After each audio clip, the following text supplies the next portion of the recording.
Power is not alluring to pure minds. These were the words of Thomas Jefferson, a man who paradoxically wielded immense power while claiming to distrust it. He was a philosopher, a writer, a scientist, a statesman, and a man full of contradictions. He fought for small government but made one of the biggest executive decisions in American history. He believed in the rule of law but tried to weaken the courts. He championed personal freedoms but owned slaves. As the third president of the United States, Thomas Jefferson ushered in an era of political change, territorial expansion, and legal transformation, one that would shape the identity of America for generations to come. His tenure saw the landmark Supreme Court case that gave the judiciary its real power, the largest land deal in American history, and an expedition that mapped the great unknown of the American West. But his presidency wasn't without its flaws. By the end of his second term, his policies had crippled American trade, angered merchants, and left the country in economic turmoil. So, who really was Thomas Jefferson, and how did his presidency reshape the very foundations of the United States? Hello, and welcome back to the US History Understanding This Country. I am Santosh, and today we are stepping into a new chapter of American history, the era of expansion. Before we begin, a quick request. If you have been enjoying this podcast, consider supporting me. Follow, rate, and share US History Understanding This Country with your fellow history enthusiasts. Your support keeps us going, and it means the world. Now, let us dive into Thomas Jefferson's presidency, who he was and what he stood for, how he managed the course of America. Thomas Jefferson was a man of intellect, ambition, and paradox, a leader who believed in limited government yet made some of the most sweeping executive decisions in American history. Born in 1743 in the colony of Virginia, he grew up in the rolling plantations of the South, surrounded by books, ideas, and harsh realities of an economy built on slavery. His education at the College of William and Mary exposed him to Enlightenment thoughts, shaping his lifelong devotion to reasons, liberty, and self governance. Jefferson first made his mark on history not as a politician but as a writer, penning the Declaration of Independence in 1776. His words, "All men are created equal," became the rallying cry of a new nation, even as he himself remained a slaveholder. This contradiction between his ideals and his reality would define much of his legacy. By the time he became the third president of the United States in 1801, Jefferson had already served as the Secretary of State under George Washington and Vice President under John Adams. He was the leading voice of the Democratic Republican Party, fiercely opposing the Federalist vision of a strong centralized government. Instead, Jefferson championed a smaller federal government, stronger state rights, and an agrarian economy. He believed that America's strength lay in its independent farmers, not in urban elites or industrial financiers. This idea, his agrarian ideal, was the foundation of his philosophy. Jefferson saw government as, at best, a necessary evil, something that should exist to protect individual liberty but should never become too powerful. As president, he cut government spending, reduced the size of the military, and repealed taxes that burdened farmers and small business owners. He despised the idea of national bank, believing it gave too much control to a privileged financial class. His economic philosophy leaned towards laissez-faire, meaning that the government should interfere as little as possible in people's daily lives and economic affairs. But while Jefferson spoke about limiting executive power, his actions told a different story. Perhaps the greatest irony of Jefferson's presidency was that he expanded federal power more than ever intended. His strict constitutionalist views, where he believed the government should only do what was explicitly outlined in the Constitution, were put to test with the Louisiana Purchase. That was in 1803.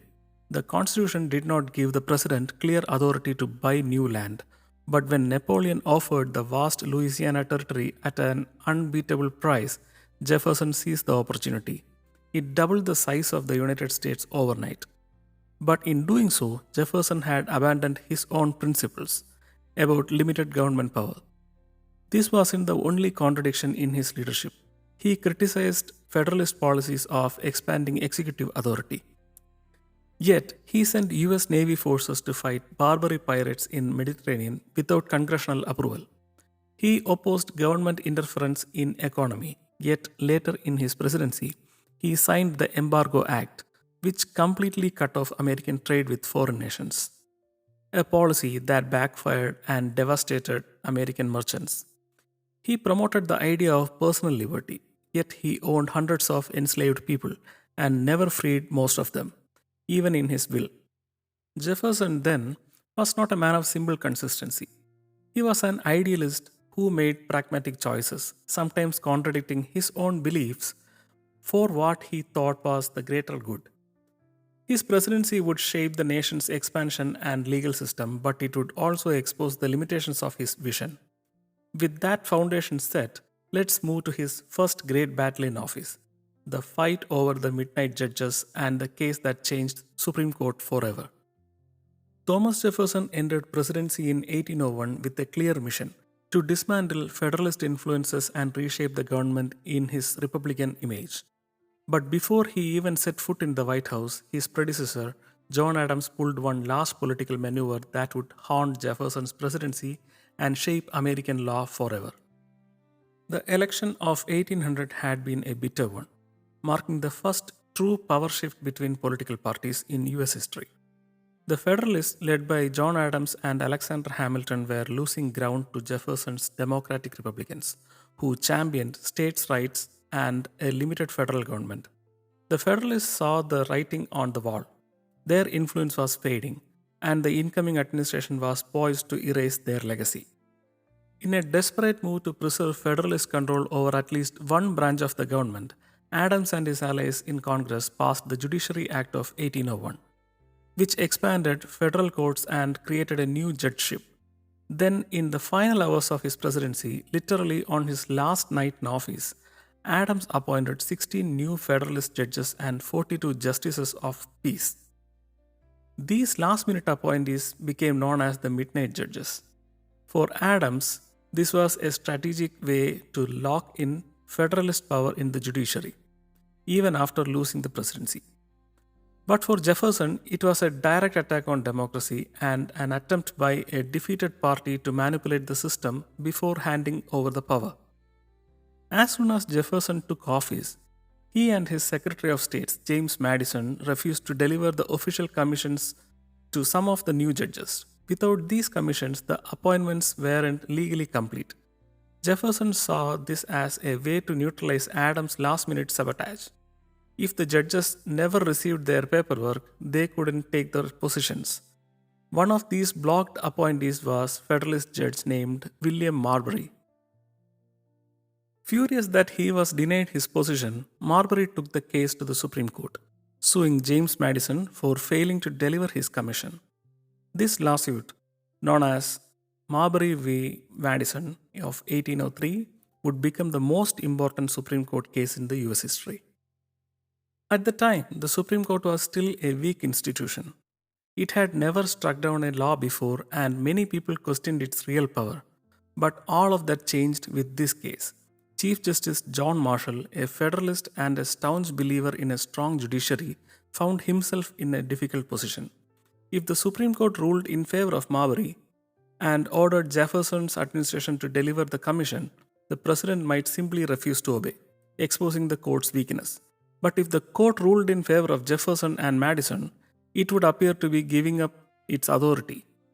Marshall took a different route, one that secured the Supreme Court's power forever.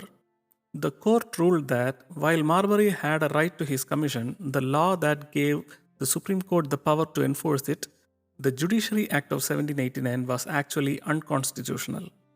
This was the first time Supreme Court declared a law passed by Congress to be void because it violated the Constitution. This ruling established a new and unprecedented power, judicial review. Before this case, it wasn't clear who had the final say on what laws were constitutional. Marbury v. Madison settled that question The Supreme Court alone had the power to interpret the Constitution and strike down laws that violated it. This was a massive shift in power. Jefferson had tried to weaken the Federalist controlled courts, but in an ironic twist, the Supreme Court actually gained more authority than ever before, all thanks to a ruling written by John Marshall, a Federalist. From that moment on, the judiciary became an equal branch of government, capable of overruling both the President and Congress. Judicial review remains one of the Supreme Court's most important powers today, influencing decisions on everything from civil rights to presidential authority. Jefferson was outraged. He saw the ruling as a power grab by unelected judges, a step towards what he feared would be a judiciary that could control the government without any accountability. But there was nothing he could do. The precedent had been set and courts had changed forever. Ironically, the decision also benefited Jefferson in the short term. While it gave the Supreme Court new power, it also ruled against Marbury, meaning Jefferson didn't have to deliver the judgeship. It was a legal victory, wrapped inside a long term political defeat. This battle over the courts was just the beginning of Jefferson's challenges as president. Even as he tried to reshape the government, he would soon face an even bigger dilemma, one that would test his strict constitutional beliefs and forever change the map of America. By the early 1800s, Thomas Jefferson's America was a young agrarian republic, and its prosperity depended heavily on one thing: access to the Mississippi River. Farmers from the western front, stretching from Kentucky to Tennessee, relied on this waterway to transport their goods to market. At the mouth of the river stood New Orleans, a crucial port city that controlled the entire trade flow of western United States. But there was a problem. New Orleans and the surrounding Louisiana territory were controlled by Spain. At first, US had a practical arrangement with Spain. Under the Pinckney Treaty of 1795, Spain allowed American farmers to use New Orleans as a trade hub, storing goods there before shipping them down to the Mississippi and out to the world. This was a lifeline for the frontier economy, but Jefferson knew it was a fragile agreement. Spain could revoke American access at any time. That fear became a reality in 1802 when Spain suddenly revoked the treaty and closed New Orleans to American trade. Western farmers were furious, and the pressure mounted on Jefferson to take action. Losing access to New Orleans wasn't just an inconvenience, it was an economic disaster for an entire region of the country. Jefferson, a man who preferred diplomacy over war, began exploring ways to negotiate with Spain and regain access to the Mississippi. But before he could get too far, he received a shocking news. Spain no longer controlled Louisiana. Unbeknownst to most of Americans, Spain had secretly ceded Louisiana back to France in 1800. This was a game changer. Spain was a declining empire, but France under Napoleon Bonaparte was a military powerhouse, and an unpredictable one. Jefferson deeply feared Napoleon's ambitions in the Americas. If France decided to fortify Louisiana and restrict American trade, it could cripple the Western economy and potentially lead to war. Napoleon's empire was expanding aggressively in Europe, and many in Washington worried that he would soon turn his attention to North America. Jefferson now had a new problem. He wasn't just negotiating with Spain anymore, he had to deal with Napoleon himself. Unlike his Federalist predecessors, Jefferson was not a believer in large standing armies. He had reduced the size of US military, so direct military confrontation with France was out of the question. Instead, he pursued a two-pronged approach. Diplomatic overture. Jefferson sent US diplomats Robert Livingston and later James Monroe to France with a simple mission: negotiate the purchase of New Orleans. He was willing to pay as much as $10 million just to secure American trade access. If that didn't work out, prepare for a war. At the same time, Jefferson quietly authorized military preparations in case France refused to negotiate. He didn't want a war, but he also didn't want to appear weak. If France posed a real threat, alliances with Britain were considered, an ironic twist given Jefferson's past hostility towards Britain. This was a high stake moment. If Napoleon rejected the US offer, America might have to go to war to defend its economic interests. But before Jefferson's diplomats could even make their case, something unexpected happened. Napoleon changed his mind about Louisiana. What happened next would become one of the most astonishing real estate deals in the history. A deal that would test Jefferson's principles and reshape America's future forever. When Robert Livingston and James Monroe arrived in France in early 1803, they expected tough negotiations with Napoleon's government. France had only recently taken control of the Louisiana Territory from Spain, and Jefferson feared that Napoleon had grand plans for an empire in North America. The situation seemed bleak. But in a sudden turn of events, Napoleon's ministers stunned the American diplomats with an offer. France was willing to sell all of Louisiana, over 828,000 square miles, for just $15 million. This was not part of Jefferson's original plan. The goal had been to secure New Orleans and a few nearby lands, not the entire Mississippi River basin stretching from the Gulf of Mexico to Canada. But Napoleon had his reasons for making this once in a lifetime deal. France was in a financial trouble. Napoleon's war in Europe were draining French resources, and he needed cash to fund his military campaigns. His dreams of an American empire had collapsed. He had lost Haiti, his most valuable Caribbean colony, after a massive slave revolt led by Toussaint Louverture with Haiti. I'm not sure whether I pronounced that name correctly or not, but let it be. Without Haiti, Louisiana was much less valuable to France. He feared losing Louisiana anyway. War between France and Britain was inevitable, and Napoleon didn't want Louisiana to fall into British hands, so he figured, why not sell it to Americans instead? For the American diplomats, this was an offer too good to refuse. But back in Washington, Jefferson faced a serious dilemma, one that put his political philosophy at odds with the reality of governing. Jefferson had spent his entire career preaching strict constitutionalism, the idea that the federal government should only exercise powers explicitly mentioned in the Constitution. The problem, the Constitution said nothing about buying land from foreign nations. For Jefferson, this was a major ideological crisis. He had spent years criticizing Federalists like Alexander Hamilton for stretching constitutional powers, and now he was about to do the same thing. Some of Jefferson's own advisors warned him that the purchase was unconstitutional and he needed a constitutional amendment for proceeding. But deep down, Jefferson knew that delaying the deal would risk losing the opportunity forever. Napoleon was unpredictable, and the offer might not stay on the table for a long time. If Jefferson hesitated, France could revoke the deal or Britain could intervene. In the end, pragmatism won over principle. Jefferson justified the purchase under the president's power to make treaties, arguing that this implied the ability to acquire land.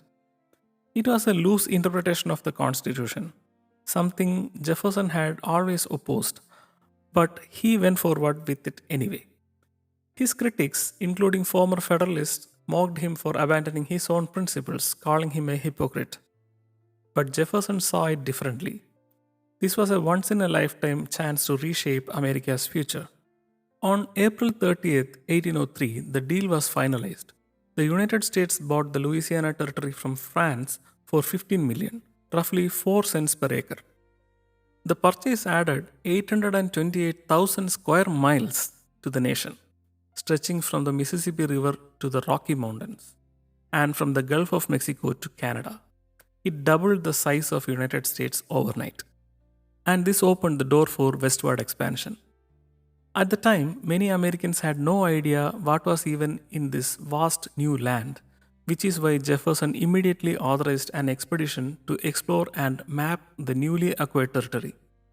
That journey, led by Meriwether Lewis and William Clark, would become one of the greatest adventures in American history. But as Jefferson celebrated his land deal, he also set in motion a new set of challenges. The Louisiana Purchase expanded US territory, but it also raised pressing questions. How would the new land be governed?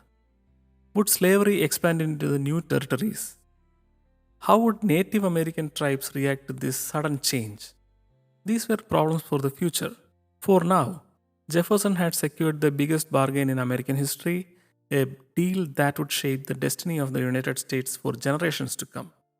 In 1804, Lewis and Clark set out from St. Louis with a team known as Corps of Discovery.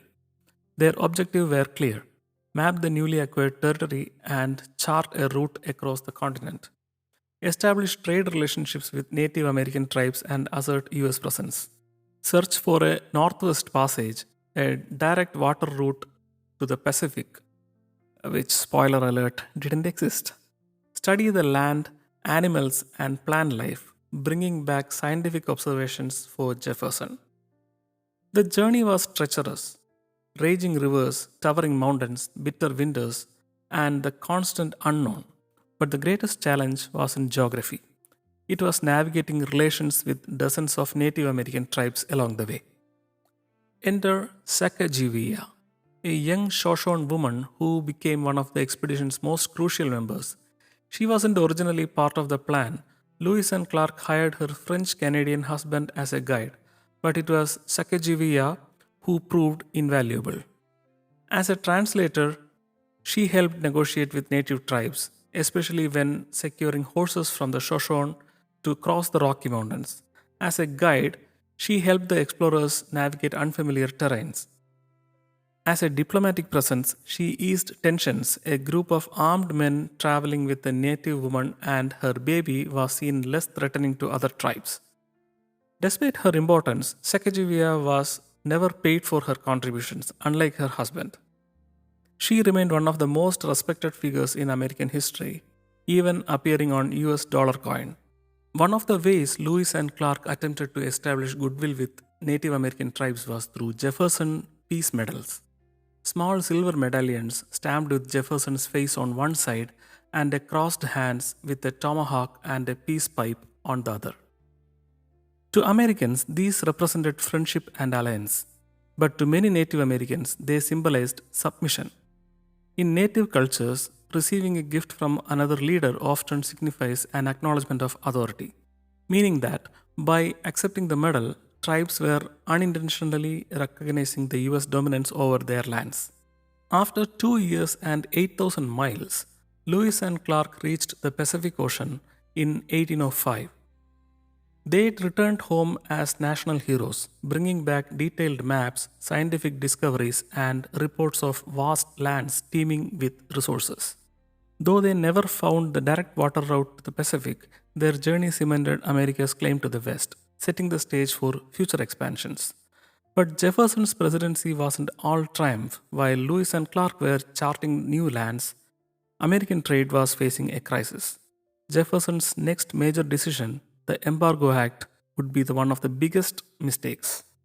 By the time Thomas Jefferson entered the final years of his presidency, the United States found itself entangled in the chaos of European warfare, not by choice, but by circumstances.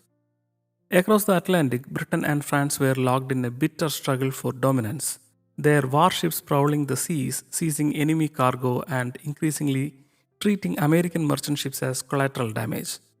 At first, Jefferson had hoped that the United States, as a neutral nation, could continue trading with both sides, but Britain and France had no interest in respecting American neutrality. British naval commanders, desperate for manpower, began stopping American ships, dragging sailors off the deck and forcing them into service in Royal Navy, a practice known as impressment. To the Americans, this was nothing short of kidnapping.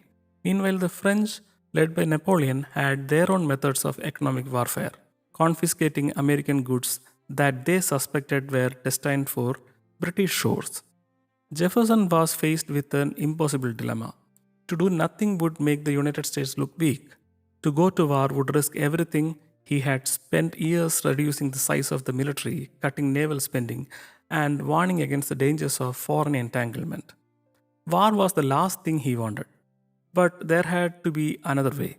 Then, Jefferson devised what he believed was a brilliant alternative to war: economic warfare. If Britain and France depended on American goods, why not cut them off entirely? Deprived of vital raw materials, American cotton, food, timber, perhaps they would force to respect US neutrality. With that in mind, he signed an Embargo Act of 1807, which effectively shut down all American trade with foreign nations. At first, Jefferson was confident in his decision. He believed that Britain and France would feel the sting of losing American goods and would soon change their behavior. But within just a few months, it became clear that he had made a grave miscalculation. Rather than crippling Europe, the embargo devastated America's own economy. In New England, where ports bustled with trade, ships now sat idle, rotting at the docks. Merchants, sailors, and dock workers who had once thrived on international commerce were suddenly out of work. Farmers, especially in the South, who depended on selling their crops abroad, saw their income collapse. People cursed Jefferson's embargo in the streets, and smuggling became rampant as desperate traders found ways to bypass the restrictions, sneaking their goods across border through Canada. To enforce the embargo, Jefferson's administration had to resort to military patrols and federal oversight of ports, a move that made him look like the very kind of big government authoritarian he had always opposed of. His critics, particularly the Federalists, seized the opportunity to attack him. They painted the embargo as a reckless overreach, an unnecessary burden on American people, and the most unpopular decision of his presidency.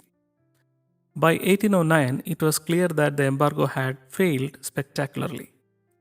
Britain and France had barely noticed its impact, finding other sources for their goods. Meanwhile, the American economy was in shambles. As Jefferson prepared to leave office, Congress repealed the Embargo Act, replacing it with a far weaker version that allowed limited trade. But the damage had been already done. The Embargo Act, which had been designed to prevent a war, had only heightened the tensions, making it clear that the United States could not avoid confrontation forever. Jefferson, who had once been celebrated for doubling the size of the nation with Louisiana Purchase, now left office with his popularity in decline. His successor, James Madison, would inherit the growing crisis, one that would soon push the United States towards a full scale war with Britain. And so, as Jefferson retired to Monticello, he left behind a complex legacy, one of bold decisions, contradictions, and unintended consequences. His vision of a peaceful agrarian republic had clashed with the realities of global power, forcing him to take actions that often contradicted with his own principles. But whether seen as a visionary or a flawed leader, there was no denying that Jefferson had reshaped the United States forever. His presidency, in many ways, was a study in contradictions. As Jefferson retired to Monticello, he handed the presidency to his longtime friend and ally, James Madison. But Madison would inherit a country on brink of war. Britain's continuous harassment of American ships and imprisonment of sailors had not stopped. The failure of Embargo Act had left the economy weakened, and tensions with both Britain and Native American tribes in the West were growing. Federalists, once politically irrelevant, were regaining strength in Northeast, angry over the economic consequences of Jefferson's policies. Within just a few years, Madison would be forced into a war that Jefferson had desperately tried to avoid, the War of 1812. Jefferson had left behind a nation larger, stronger, and more legally defined than before. But he had also opened the door to the very struggles that would dominate the next chapter of American history. His presidency was a paradox, one of ambitions and restraint, of expansion and limitation, of philosophy and pragmatism. And as America moved forward, it became clear that Jefferson's vision of simple agrarian republic was already fading, giving way to a nation that was growing, evolving, and whether he liked it or not, embracing the complexities of power. And with that, we close the chapter on Thomas Jefferson's presidency, a presidency defined by bold expansions, philosophical contradictions, and unintended consequences. As he retired, the White House passed into the hands of his closest ally, James Madison, But Madison was inheriting a nation on edge. The struggles with Britain and France were far from over, and within just a few years, the United States would find itself at war once again. That's where we will pick up the next time as we dive into episode 16. Before we go, if you enjoyed this episode, make sure you follow, rate, and share US history, understanding this country. Your support helps keep this series going, and I truly appreciate every listener who joins me on this journey through America's past. Thanks for tuning in, and I'll see you next time. Bye bye.